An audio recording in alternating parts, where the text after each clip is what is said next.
Hi, എല്ലാവർക്കും നമസ്കാരം കേട്ടാ. നമ്മിപ്പോ ഇന്ന് നിൽക്കുന്നത് നമ്മുടെ റിയാഡ് സ്കൂളിന്റെ ഭാഗത്ത്, റിയാഡ് സ്കൂളിന്റെ പടിഞ്ഞാറ് ഭാഗത്തുള്ള വീട്ടിലാണ് വന്നിരിക്കുന്നത്. അപ്പൊ ഞാനിവിടെ വരാനുണ്ടായ ഒരു കാരണം എന്ന് പറയുന്നിട്ടുണ്ടെങ്കിൽ, നമ്മുടെ ഇന്ത്യയിലെ തന്നെ വിന്റേജ് വണ്ടികളിൽ ആകെ ഒരു പീസുള്ള ബുള്ളറ്റ് ഉള്ളത് നമ്മുടെ ഈ വീട്ടിലുള്ള ഇസാക്കിന്റെയിലാണ് ഈ വണ്ടി ഉള്ളത്. അപ്പൊ നമ്മൾ അറിഞ്ഞിട്ടുള്ളത് ഇസാക്കിന്റെയിലാണ് ആ ഒരു വണ്ടി ഉള്ളതെന്ന് നമുക്ക് നേരത്തെ അറിയാറുണ്ട് ആ വണ്ടിനെ കുറിച്ച്. പക്ഷെ ആ ഒരു വണ്ടി ഇന്ത്യയിൽ തന്നെ ആകെ ഒരു പീസുള്ളൂ അറിയുന്നത് ഈ അടുത്താണ് അറിയുന്നത്. അപ്പൊ പോലെ തോന്നിയിട്ടുള്ളതാണ് ആ വണ്ടി ഒന്ന് കാണണം എന്നുള്ളത്. അപ്പൊ ഇവിടെ വന്നപ്പോ അദ്ദേഹം ഇല്ല. ആ വണ്ടിയാണ് ഇരിക്കുന്നത്. 1956 മോഡലാണ് ഈ ഒരു വണ്ടി. അപ്പൊ ഇംഗ്ലണ്ടിന്റെ മേഡ് ഇംഗ്ലണ്ടായിട്ടുള്ള ആകെ ഒരു പീസായിട്ടുള്ള വണ്ടിയാണിത്. അപ്പൊ ഇതിന്റെ വീഡിയോ നമുക്ക് നെക്സ്റ്റ് വീക്കിലിടാം.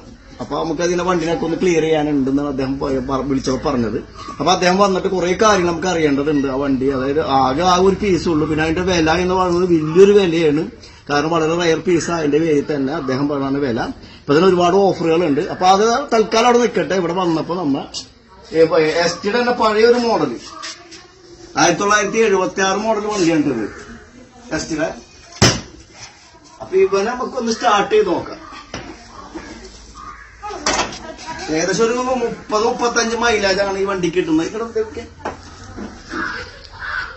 ഇതിന്റെ കിക്ക് ചെയ്യുന്നൊരു ഭാഗമുണ്ട്. നമുക്ക് കിക്ക് ചെയ്യുന്നതും ഈ ഒരു ഭാഗത്തിനുണ്ട്. അപ്പൊ അതൊക്കെ ഒന്ന് അടിക്കാൻ തള്ളിയിട്ട് എടുക്കുക.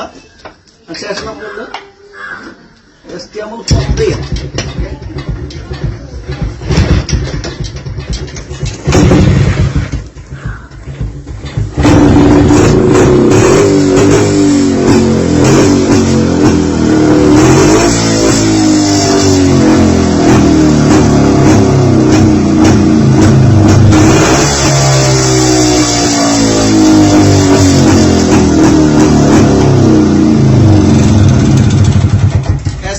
പഴയൊരു മോഡലാണ് ഈ ഒരു വണ്ടി. അപ്പൊ ഇത് വിന്റേജിൽ തന്നെ നമുക്ക് ഉൾപ്പെടുത്താം.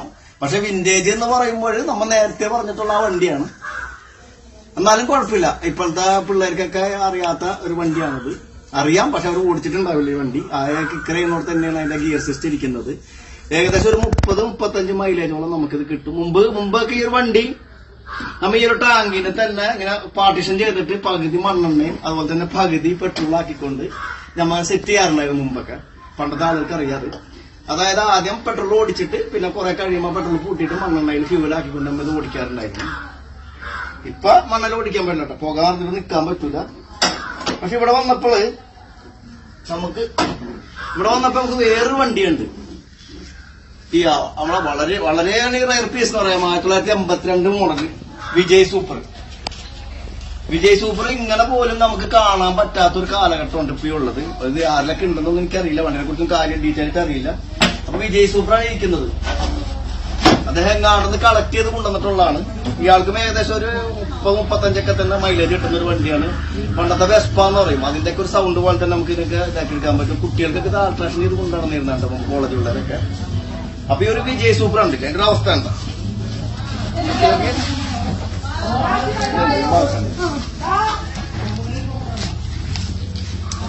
അപ്പൊ ഇതിന്റെയാണ് വിജയ് സൂപ്പർ എന്ന് പറഞ്ഞത്. വിജയ് സൂപ്പർ, പിന്നെ ലാംബട്ര, ലാംബി, പിന്നെ അങ്ങനെ ചേതക്ക് എന്നൊക്കെ പറഞ്ഞ കാറ്റഗറിയിലെ വിജയ് സൂപ്പറാണ്. ഇപ്പൊ യമഹ എന്നൊക്കെ പറഞ്ഞ പോലെ അന്ന് കാലഘട്ടങ്ങളിൽ 82 കാലഘട്ടങ്ങളിലൊക്കെ പുലിയാർന്നിട്ടോ അടിപൊളി സംഭവമാണിത്.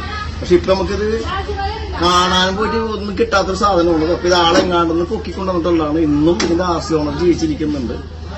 അപ്പൊ അദ്ദേഹത്തിന്റെ പേപ്പർ ഭാഗങ്ങളൊക്കെ ക്ലിയർ ആക്കി വെച്ചിരിക്കുകയാണ്. അപ്പൊ നമുക്ക് ഇതിന്റെ ഡീറ്റെയിൽ ആയിട്ടുള്ള നമ്മുടെ ആദ്യം പറഞ്ഞ വണ്ടിയുടെ 1956 മോഡൽ 500 cc വണ്ടിയാണിത്. ഒറിജിനൽ ഇംഗ്ലണ്ടാണ്. വണ്ടിനെ നമുക്ക് കൂടുതലായിട്ട് അറിയേണ്ടത്. അപ്പൊ അതിനെക്കുറിച്ച് അറിയണമെങ്കിൽ ഇപ്പൊ അത് കാണിക്കാത്തെന്ന് വെച്ചാൽ അദ്ദേഹം വന്നിട്ട് അത് ഓപ്പൺ ചെയ്ത് കാണിക്കുമ്പോൾ ആ ഒരു വിന്റേജ്, അത് കേരളത്തിൽ മിക്ക ആൾക്കാർക്ക് ആ വണ്ടിനെ കുറിച്ച് അറിയാം. ഇല്ല അദ്ദേഹത്തിന്റെ നമുക്ക് കുറച്ച് കാര്യങ്ങൾ അറിയേണ്ടതുണ്ട്. അപ്പൊ ഈ ഒരു വീഡിയോ ഇഷ്ടപ്പെട്ടിട്ടുണ്ടെങ്കിൽ നിങ്ങൾ തീർച്ചയായിട്ടും കമന്റ് വേണം. പിന്നെ ലൈക്ക് ചെയ്യണോട്ടോ. അതിന്റെ അഭിപ്രായങ്ങളൊക്കെ പറയണോട്ടോ. ഓക്കെ.